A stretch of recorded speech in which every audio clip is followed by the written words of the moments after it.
Hey, everybody. Hope you're doing well on this Thursday, December the 4th. Kind of a quiet weekend forthcoming for WPT Nation. Now, I say that because we don't have that many horses that are scheduled to race, but we do have our annual December yearling showcase in Ocala. So actually, when I when I hit the close button or the stop recording button, if you will, on this, I'm going to pack my overnight bag and look forward to spending Friday night with everyone, with WPT Nation and the team up at Ocala. Very excited to see everybody. And of course, Saturday morning, check out a absolutely superb yearling class.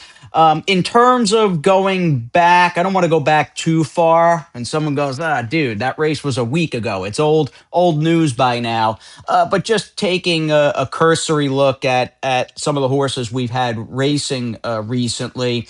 Peak Performer ran very well last night, mile and a quarter. Running second, 100K maiden purse at Turfway Park. I mean, would you have ever believed a decade ago maidens would be running for 100K at Turfway in December?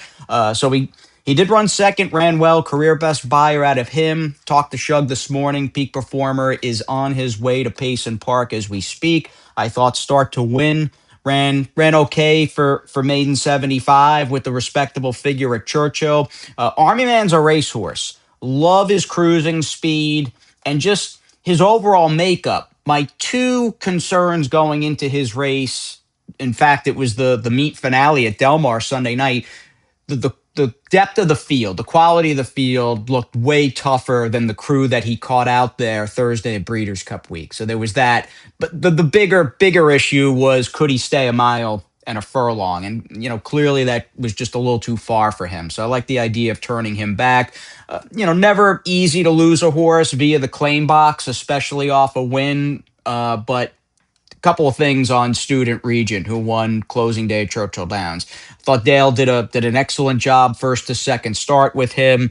And although he won, and it was a pretty electrifying rally from way back, he caught the right kind of field. I mean, the runner-up Silver Sniper was buying in the 20s and 30s, and even the third place horse, Mountain Grandeur, had gotten a -0 buyer first time out. So, you got to put them where they can win. I wasn't surprised to see the race come up pretty slow as far as speed figures, are and were concerned. So good luck to Student Regent moving forward. I wish I had bet him on Sunday. Paige Turner ran terrific at Churchill on Saturday, lost to a good Brad Cox filly. Cherie has stated she sees her moving forward as a 3-year-old, plans to keep her 6 to 7/8 for the most part. In my mind, the main goal or my dream is to have her in the test in Saratoga. But she's been terrific.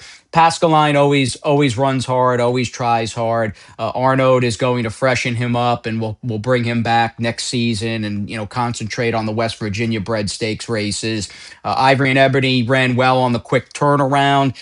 Is she as sharp as she was maybe in September, in my humble opinion? Probably not. She just hasn't run as well as she did, um, you know, after that runner-up finish in that September stakes at Churchill Downs. But she's coming here to Florida. Maybe a little bit of a break in between races will serve her well. Both our boys Thanksgiving Day on the grass at Fairgrounds in Legalize and Yinzer ran very well. I'm thrilled how much Yinzer has improved, and he's consistent now, even if at times he doesn't really stay in a straight line in deep stretch.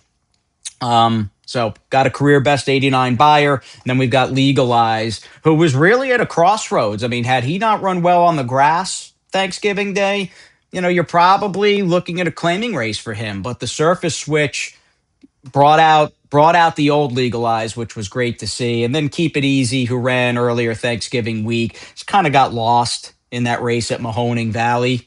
And I like the idea because it's always been in the back of my mind. He's by hard spun out of an English Channel dam. I really like like the idea or the premise of trying him on the grass, and I think that's Dale's plan moving ahead to Gulfstream Park with him, as he and a bunch of other Dale horses make their plans to ship south for the winter.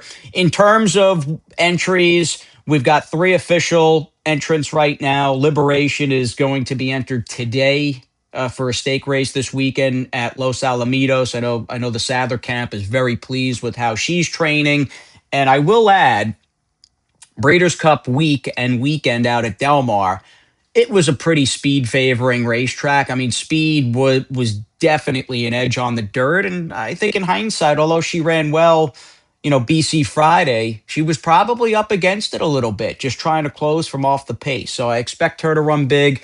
Then we've got Ann's Girl tonight at Remington. Good luck to her. Slider is an also eligible Saturday at Turfway Park. And of course, the main entrant, if you will, with all due respect this weekend, is our hard trying and very consistent New York bred 2-year-old filly. She's Country, who is running Saturday at the Big A in a $500,000 New York Stallion Stakes. So, in order to be eligible for the New York Stallion Series, you don't have to be a New York bred, but you do have to be sired by a horse that is standing stud in New York. So you're talking about a pretty narrow pool of horses at this point. And look, for 500K, they're all out. You've got a baker's dozen ready to go. Naturally, the big question with our horse, the number 11, She's Country, it's not her talent, it's not her class.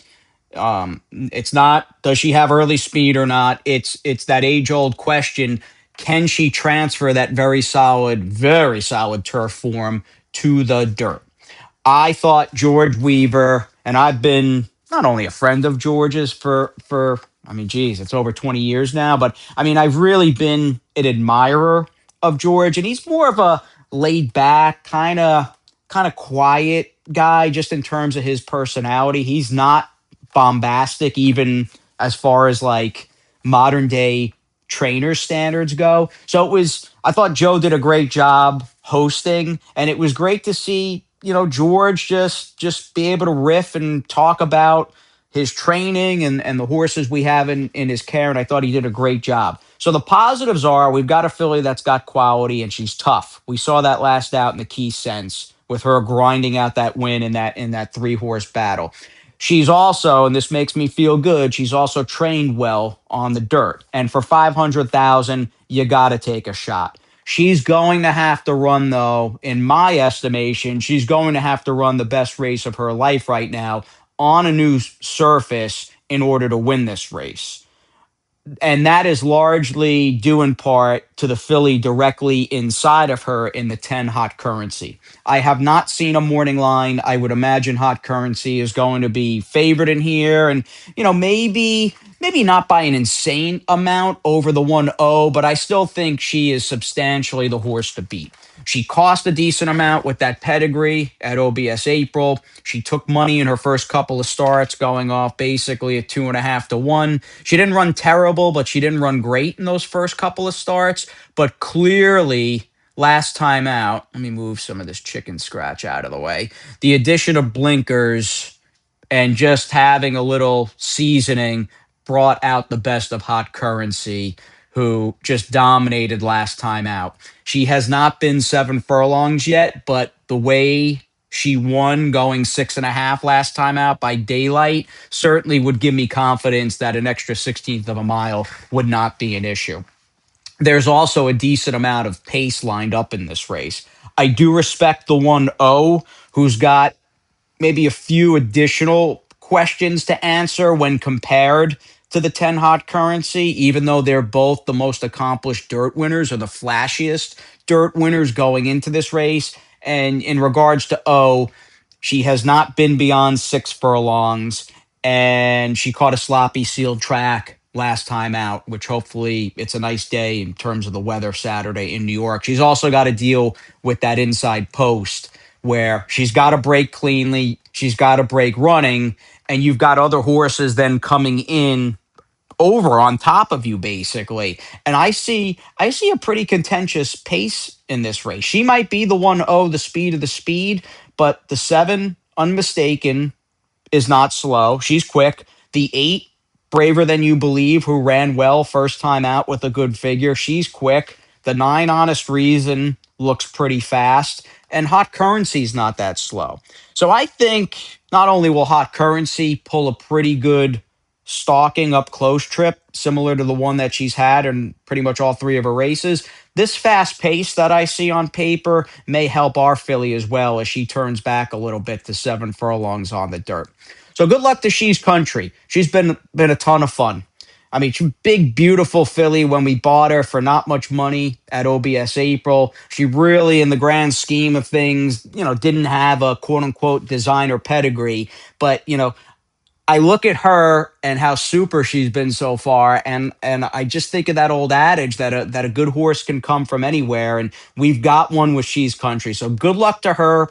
I do think the 10 Hot Currency is legit the filly to beat, and I hope everybody has a great weekend. And I'll catch you. I'll catch you next time.